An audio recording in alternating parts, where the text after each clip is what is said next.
салом занҳо ва хоҳарони азиз, умедворам ки хубу тансиҳат ҳастед. Чӣ хеле ки медонед, навори дирӯзаи мо оиди камхунӣ буд, намудҳои камхунӣ ва роҳҳои табобати он. Аз сабаби оне ки бисёриҳо хоҳиш карданд ки оиди хӯрокҳое ки дар вақти камхунӣ тавсия дода мешавад маълумот маҳз дар ютуб пешниҳод кунем, навори имрӯзаи мо бошад оиди хӯрокҳое ки барои камхунӣ тавсия дода мешаванд пешбинӣ карда мешавад. Дар телеграм канал низ хӯрокҳое ки барои камхунӣ тавсия дода мешаванд маълумот пешниҳод карда шудааст. Шумо метавонед инчунин ин маълумотро дар телеграм тамошо кунед ё ин ки бихонед. Инчунин агар шумо навори моро оиди худи камхунӣ, сабабҳои камхунӣ тамошо накарда бошед, силкашро дар зери ҳамин видео мегузорам, метавонед аввал дар бораи худи камхунӣ маълумот бигиред. Чӣ хеле ки бисёриҳо медонанд, барои барқарор кардани камхунӣ миқдори зиёди оҳан, яъне железа, витамин С, фолиевая кислота барои организм бениҳоят муҳим аст. Дар кадом маҳсулотҳо чунин витаминҳо дида мешавад?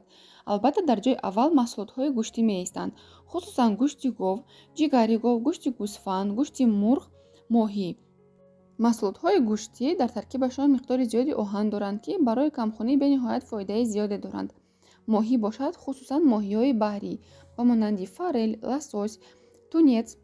Дар таркибашон миқдори зиёди омега-3 доранд, фолиевая кислота ва витамини Д доранд, ки барои камхунӣ бениҳоят маҳсулотҳои муҳим ба ҳисоб мераванд.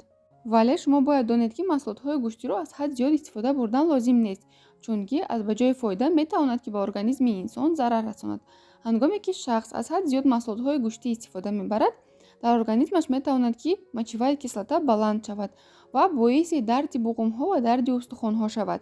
аз моҳиҳо бошад, барои чи маҳз моҳиҳои баҳрӣ фоидаашон зиёдтар аст, барои он ки дар таркиби чунин моҳиҳо моддаҳои зараррасон қариб ки нест ё ин ки бениҳоят кам аст ва аз ҳама муҳимаш дар таркибаш симоб надорад. дуюм, ин сабзавотҳо. сабзавотҳо дар таркибашон миқдори зиёди фолиевая кислота, витамини B12, витамин С доранд, ки барои камхуниро барқарор кардан низ фоидаи зиёде доранд. хусусан гулкарам, брокколи, карами оддӣ, лаблабу, сабзӣ ва ҳама намуд кабудиҳо ба монанди гашнич, шпинат, укроп. сеюм, ин мевагиҳо. дар мевагиҳо бошад, аз ҳама зиёд миқдори витамини С ва фолиевая кислота дар таркиби киви ва апелсин дида мешавад, ки барои камхунӣ низ фоидаи зиёде дорад. инчунин кори рӯдаҳоро низ беҳтар мекунад. себ, анор, банан низ барои камхунӣ фоида дорад, чунки дар таркибашон витаминҳои зарурие ки барои организми инсон зарур аст, вуҷуд дорад. чорум, ин донагиҳо. донагиҳо дар таркибашон миқдори зиёди оҳан ва сафеда доранд, ки барои камхунӣ бениҳоят фоидаи зиёде доранд.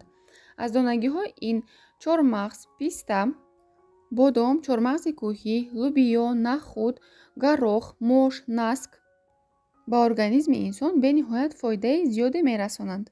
дар ин ҷо як чизро мехоҳам қайд кунам, ки вақте ки дар шумо камхунӣ мушоҳида карда шуд ё ин ки муайян карда шуд, шумо ба ғайр аз доруҳое ки духтур ба шумо тавсия медиҳад, бояд ки меваю сабзавот ва хӯрокҳое ки тавсия додам истифода баред. онҳоро чӣ тавр истифода бурдан мумкин аст? бояд шумо аз ҳамаи хӯрокҳо кам истифода баред, яъне танҳо аз гӯшт не. вақте ки гӯшт истифода мебаред, бояд дар паҳлӯяш каме ҳам бошад, сабзавот бошад, ё ин ки вақте ки донагӣ истифода мебаред, дар паҳлӯяш бояд ки аз мевагиҳо низ истифода баред. барои чӣ ин тавр кардан муҳим аст? барои он ки вақте ки шумо як намуд хӯрок истифода мебаред, як намуд маҳсулот истифода мебаред, яъне танҳо аз гӯшт, кори рӯдаҳои шумо нодуруст мешавад ва организми шумо фоидае дар кориро намебиёрад. аз ҳамин рӯ бояд ҳамроҳаш сабзавот истифода баред, ки кори гӯштро зиёдтар кунад, яъне ба организми шумо бисёртар фоида расонад, кори рӯдаҳоро нақстар кунад. ҳангоми истифода бурдани донагиҳо низ чунин аст. вақте ки шумо танҳо донагиҳо истифода мебаред, ҳама обҳое ки дар организми шумо ҳаст, донагиҳо ҷабида мегиранд. аз ҳамин рӯ тавсия дода мешавад, ки ҳамроҳаш бояд шумо ё ин ки мевагӣ ё ин ки сабзавот истифода баред, то ки кори рӯдаҳои шумо вайрон нашавад, чунки дар таркиби ҳам мевагиҳо, ҳам сабзавотҳо миқдори зиёди клетчатка мавҷуд мебошад, ки кори рӯдаҳоро беҳтар мекунанд. инчунин занҳое ки гирифтори камхунианд ё ин ки аллакай аз доруҳои камхунӣ истифода мебаранд, медонанд, ки ҳангоми истифодаи чунин доруҳо қабзият дида мешавад, яъне запор дида мешавад. аз ҳамин рӯ барои ҳамин тавсия медиҳанд, ки ҳангоми истифодаи доруҳои камхунӣ, ҳангоми хӯрокҳое ки барои камхунӣ тавсия дода мешавад, ҳамроҳаш ҳатман меваю сабзавот бошад, чунки меваю сабзавот намегузоранд, ки кори рӯдаҳо вайрон шавад таъсироти дигар дороҳо, таъсироти дигар маҳсулотҳоро дар организм зиёдтар мекунанд, яъне фоиданокиашонро зиёдтар мекунанд. барои ҳамин ҳангоми камхунӣ агар ки шумо ҳам аз дороҳое ки духтур ба шумо тавсия дод, ҳам аз хӯрокҳое ки тавсия медиҳанд ҳангоми камхунӣ истифода баред дар якҷоягӣ, камхуниро барвақттар метавонед ки бартараф кунед.